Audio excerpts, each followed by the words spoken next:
Yeah, I'd like to compliment Coach Wilder on what he's done with the Old Dominion team. I think he's recruited really well. I think they're a tough physical team, and they're a team with a strong culture. They came to the University of Virginia to win a football game, and that was apparent right from the beginning. And so it's a tribute to he and his staff as well as their players for how hard they tried and battled. Um, and and so, yeah, I was impressed with what he's done with their program. All kinds of learning experiences for our program, and man, playing from behind is a challenge. And we pulled off the comeback, which is way better than the alternative. Defensively, we adjusted faster, mindset-wise and production-wise than we did offensively throughout the day. The blocked field goal could have been much more instrumental than it ended up being, but that certainly has to be shored up. And then the opening play, which was a kickoff that went almost the entire distance. So Old Dominion showed up ready and hungry and eager to play. It took us and our program and my program much longer to reach that same state.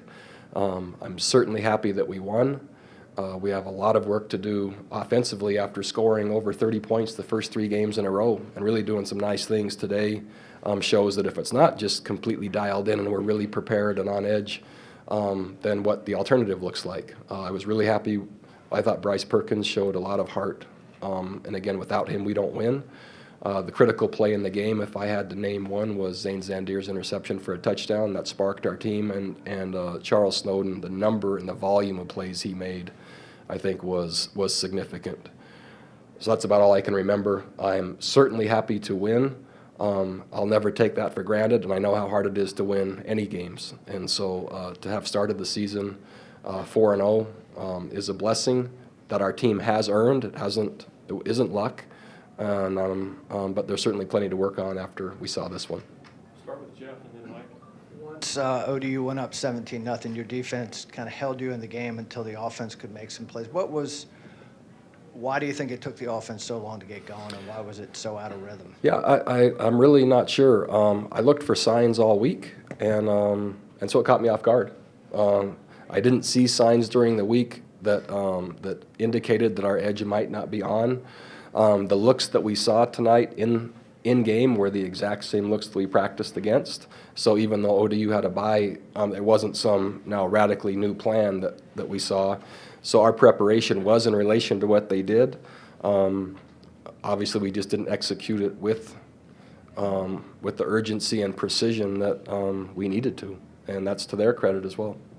You guys all said the right things during the week about, Florida State being behind them, Notre Dame they're not worried about. It was just one opponent.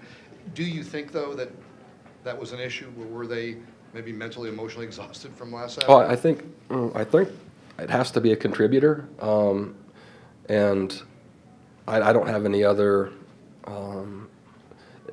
excuse, nor will I make any. It's hard to be on edge every game for every opponent at the level that you need to, and certainly that's not where we were today.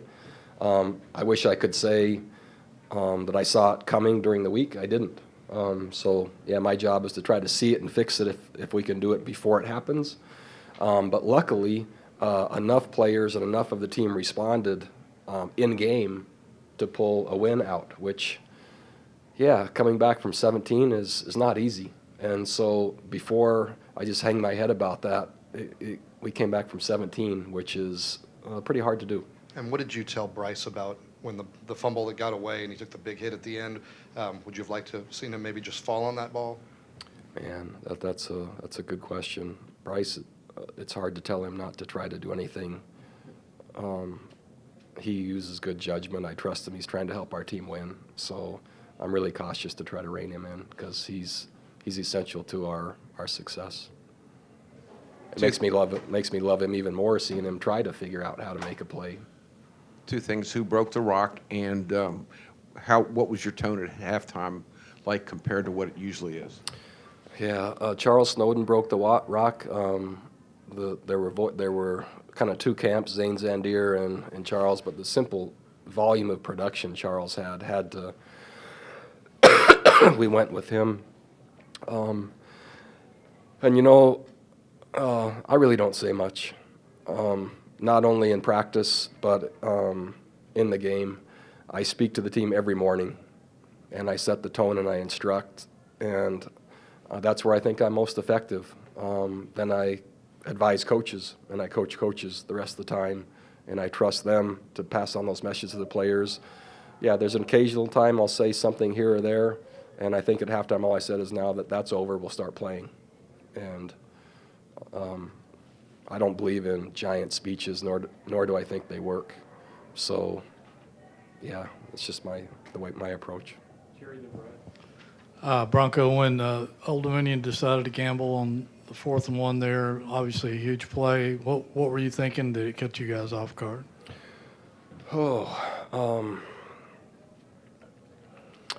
So interesting. Head coaches have to make some tough decisions, and Coach Wilder and their team, they came to win.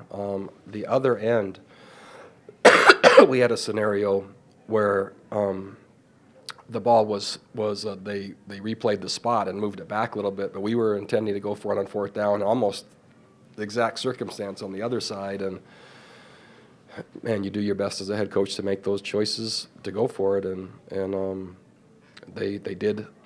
Man, I'm not sure how many times they went for 4th down today, 2 or 3 maybe, but they went for that one, didn't get it, and that helped us.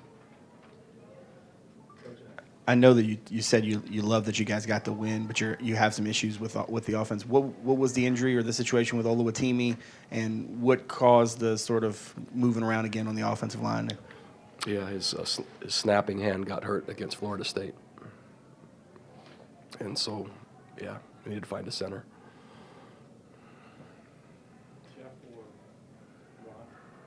Okay, Mike? Follow up on that, do you know how long he'll be out or how serious that is? I don't. How much of an impact on the overall offensive operation do you think that had?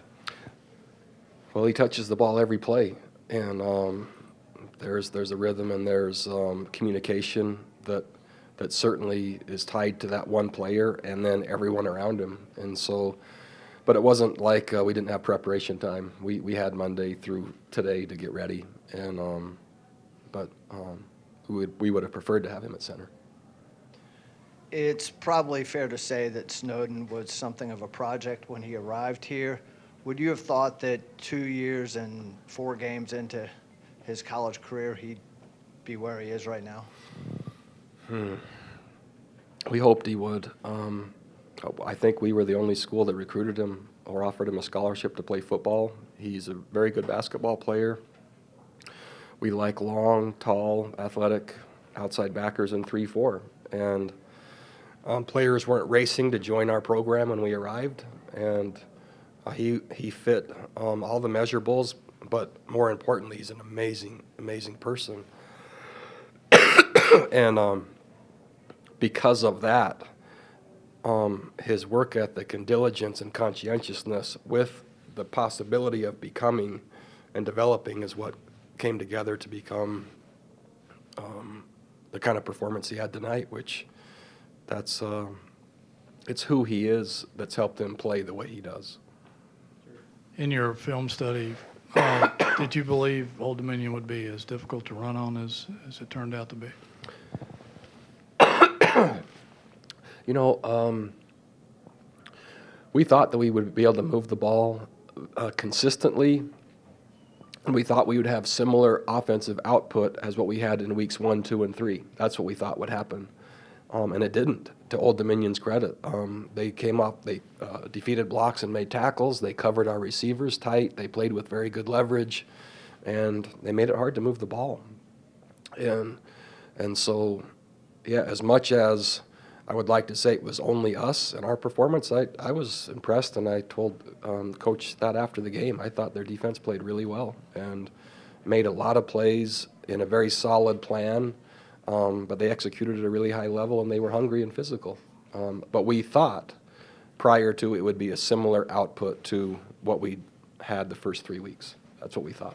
Obviously, it's easy to criticize once it's done, but it seemed like there were a lot of throws, downfield, deep shots. Did it look like that was something that was available in your study? It did, and we have confidence in our receivers. And so we thought that we would be able to have downfield throws that we would throw and catch and connect on.